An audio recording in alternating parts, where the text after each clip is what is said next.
আজকের জার্নি হতে চলেছে দীঘার উদ্দেশ্যে। আমি এখন কাটোয়া স্টেশনে আছি এবং ট্রেন নাম্বার 15722 পাহাড়িয়া এক্সপ্রেসে করে আমরা এই জার্নিটি করতে চলেছি।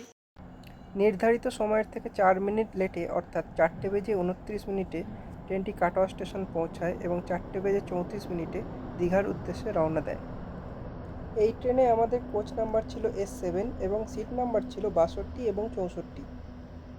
7:17 ট্রেনটি হাওড়া স্টেশন পৌঁছায় এবং প্রায় 1 ঘন্টা লেট করে 8:30টার পর দীঘার উদ্দেশ্যে রওনা হয়।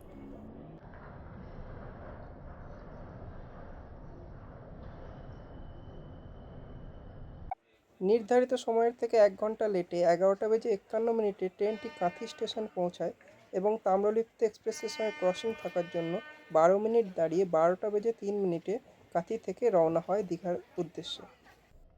নির্ধারিত সময়ের থেকে প্রায় 35 মিনিট লেটে ট্রেনটি দীঘা স্টেশন পৌঁছায় এবং এখানেই সমাপ্ত হয় আমাদের 328 কিলোমিটারের ট্রেন যাত্রা। কাটোয়া থেকে স্লিপার ক্লাসে ভাড়া পড়েছে 220 টাকা। ট্রেন থেকে নেমে একটি টোটো করে আমরা চলে যাব ঈশান গেস্ট হাউস। আমরা এবার ঠিক করেছি ঈশান গেস্ট হাউসেই থাকব। স্টেশন থেকে এবং নিউ দীঘা সি বিচ থেকে ঈশান গেস্ট হাউসের দূরত্ব প্রায় 1 কিলোমিটার। আমরা চলে এলাম ঈশান গেস্ট হাউসে। স্টেশন থেকে টোটো ভাড়া নিল 50 টাকা। চলুন এবার একটা রুম দেখে নেওয়া যাক। ঢুকেই দেখতে পেলাম এখানে খাবারের টাইমিংগুলো লিখে দেওয়া আছে। সকাল থাকবে পুরি সবজি, ডিম টোস্ট, বাটার টোস্ট।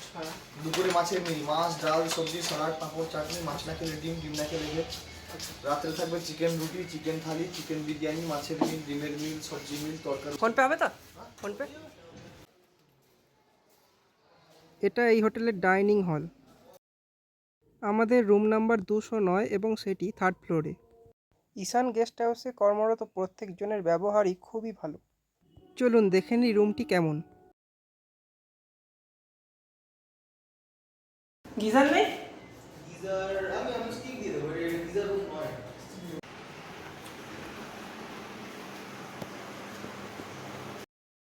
ব্যাগপত্র রাখার জন্য আলমারিও রয়েছে। রুম যথেষ্ট পরিষ্কার পরিচ্ছন্ন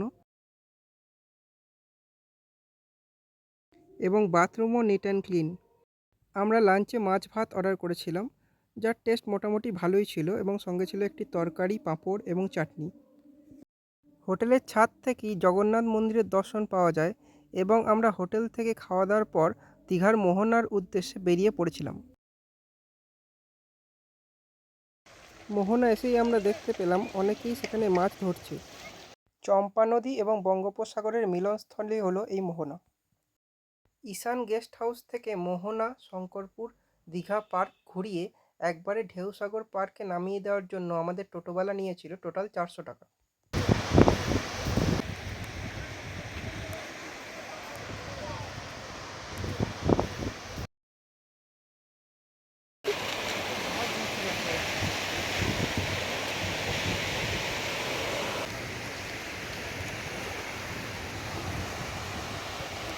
ফটোগ্রাফি এবং ভিডিওগ্রাফি করার জন্য মোহনা জায়গাটি খুবই সুন্দর।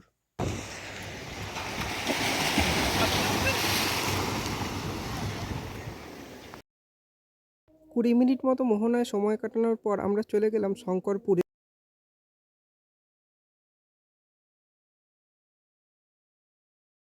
এটা মোহনার মাছের বাজার।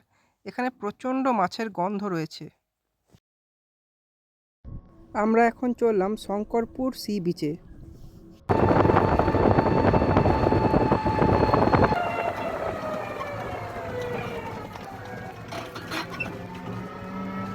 বিকাশ কাকা আমাদের খুব ভালোভাবে ঘুরিয়েছে, কিন্তু নাম্বারটা সেভ না করার জন্য হারিয়ে গেছে।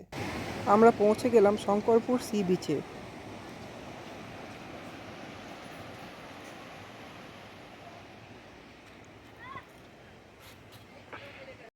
শঙ্করপুরও ফটোগ্রাফি এবং ভিডিওগ্রাফি করার জন্য যথেষ্ট ভালো জায়গা।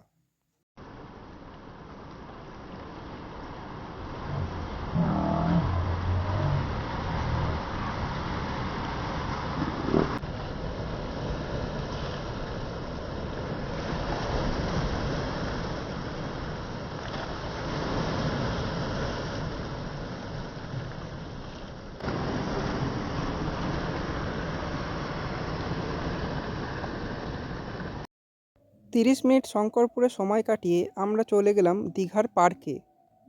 শুনেছিলাম সন্ধ্যেতে দীঘার পার্কটি দেখতে খুব সুন্দর লাগে এবং সত্যি সুন্দর লাগলো।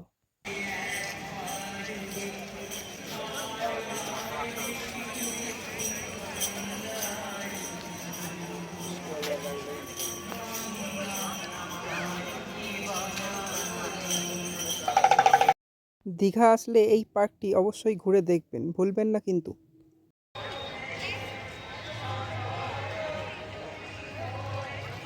এখন আমরা চললাম ঢেউসাগর পার্কে।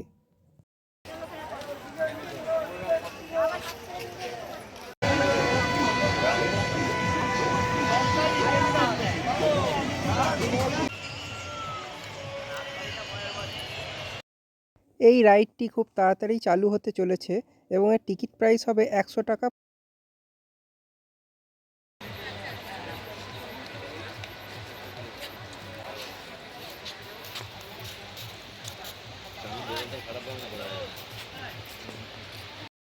ঢেউসাগর পার্ক ঘুরে আমরা চলে এলাম নিউ দীঘার বিচে এবং সন্ধ্যেটা কিছুটা এই বিচে কাটালাম।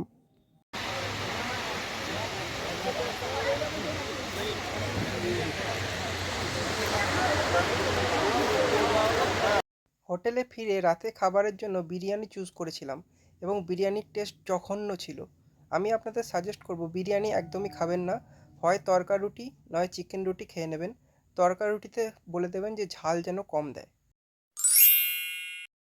সকালে বাটার টোস্ট এবং 1 কাপ চা খেয়ে বিকাশ কাকার টোটোয় চেপে চলে এলাম অমরাবতী পার্কে।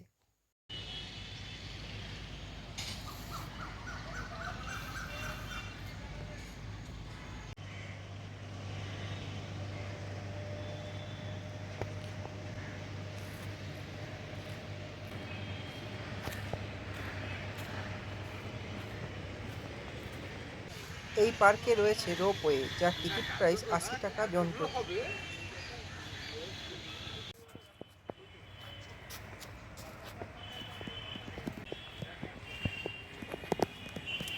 অমরাবতী পার্ক থেকে ওল্ড দীঘা আসার পথেই দেখতে পেলাম দীঘার জগন্নাথ মন্দির, যেটি এখন তৈরি হচ্ছে। সম্ভবত 2026 সালে এটার কাজ কমপ্লিট হবে।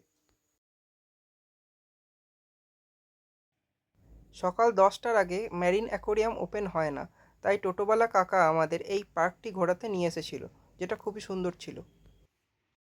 পার্ক থেকে হাঁটতে হাঁটতে আমরা চলে এসেছিলাম ওল্ড দীঘার সি বিচে।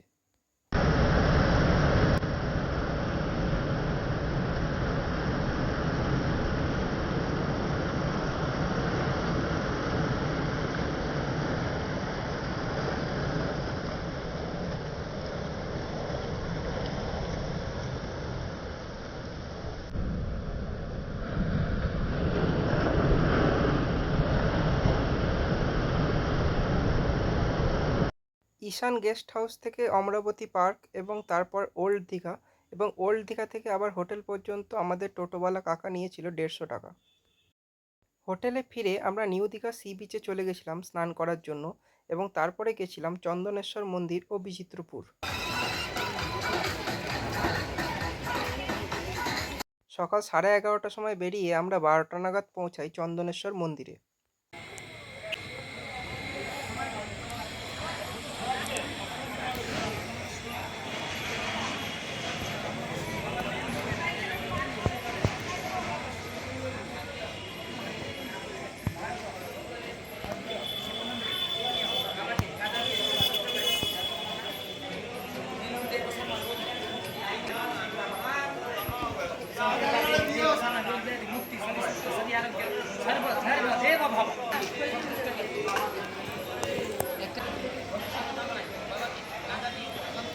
চন্দনেশ্বর মন্দির দেখে আমরা গেছিলাম বিচিত্রপুর। এটা বিচিত্রপুরের বোটের জন্য টিকিট কাউন্টার এবং জনপ্রতি এখানে বোটের জন্য লাগে 200 টাকা করে। বিকাশ কাকা আমাদের ঈশান গেস্ট হাউস থেকে চন্দনেশ্বর মন্দির, বিচিত্রপুর এবং উদয়পুর এবং ওশিয়ানিয়া বিচ ঘুরিয়ে আবার ঈশান গেস্ট হাউসে ড্রপ করে দেওয়ার জন্য নিয়েছিল 600 টাকা। 10 মিনিট বোট রাইডিংয়ের পর আমরা নামলাম বিচিত্রপুরে।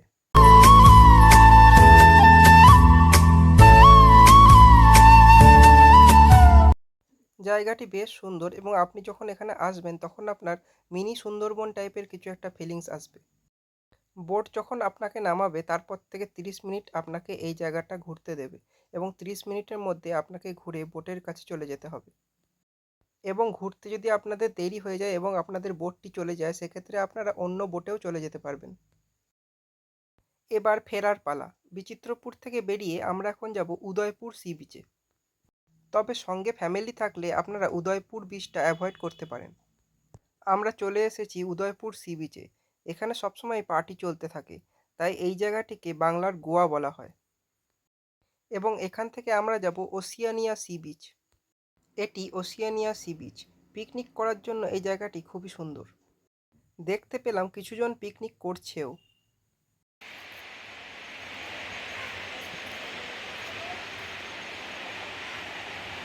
আপনারা যদি দীঘা যান তাহলে অবশ্যই ওসিয়ানিয়া সি বিচটি একবার ঘুরে আসবেন। জায়গাটি আমার খুবই সুন্দর লেগেছে। এরপর হোটেলে ফিরে খেয়ে রেস্ট নিয়ে চলে গেছিলাম আবার সি বিচে। দীঘাতে এটাই ছিল শেষ রাত, তাই মার্কেট ঘুরে কিছু গিফট কিনে নিয়েছিলাম। এবং আপনারাও ট্যুর প্ল্যানটাকে এরমভাবেই সাজাতে পারেন। এরপর কিছুক্ষণ সি বিচে সময় কাটিয়ে হোটেল চলে গিয়েছিলাম এবং খেয়ে নিয়ে তাড়াতাড়ি শুয়ে পড়েছিলাম পরের দিন সকালবেলায় সূর্যোদয় দেখব বলে। সময় 5:33। এক কাপ চা খেয়ে চললাম এখন সূর্যোদয় দেখতে। চলে এলাম নিউ দীঘা সি বিচে। হোটেল থেকে নিউ দীঘা সি বিচ পায়ে হেঁটে 5 থেকে 7 মিনিট। ফোনে টাইম ল্যাপস মোডটা অন করে দিলাম সূর্যোদয়টা রেকর্ড করার জন্য।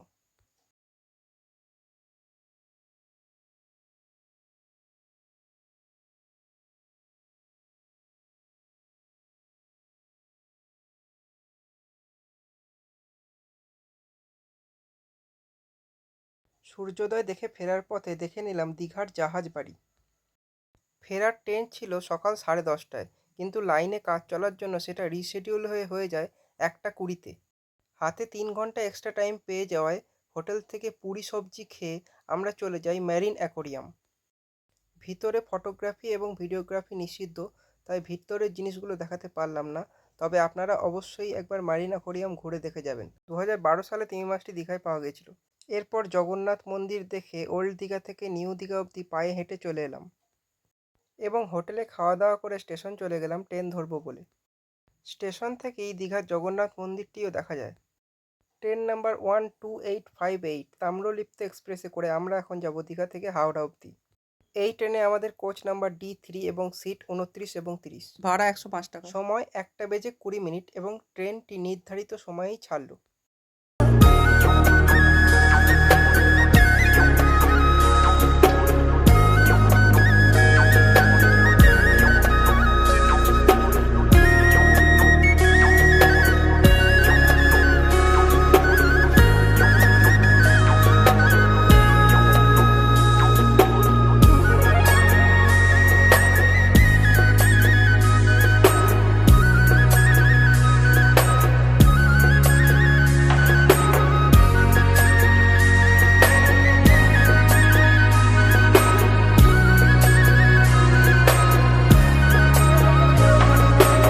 আমরা হাওড়া পৌঁছলাম এবং দীঘা থেকে হাওড়া অবধি এই ট্রেনটি আসতে সময় লাগলো প্রায় 4.5 ঘন্টা। এবার হাওড়া কাটোয়া লোকাল ধরে বাড়ি ফেরার পালা। সময় 10:17। সন্ধ্যে 7:25-এ হাওড়া স্টেশন থেকে ট্রেনটি ছেড়ে একদম নির্ধারিত সময় 10:20 ট্রেনটি কাটোয়া পৌঁছালো। ভিডিওটি আপনাদের ভালো লাগলে লাইক এবং চ্যানেলটিকে সাবস্ক্রাইব এবং শেয়ার করতে পারেন।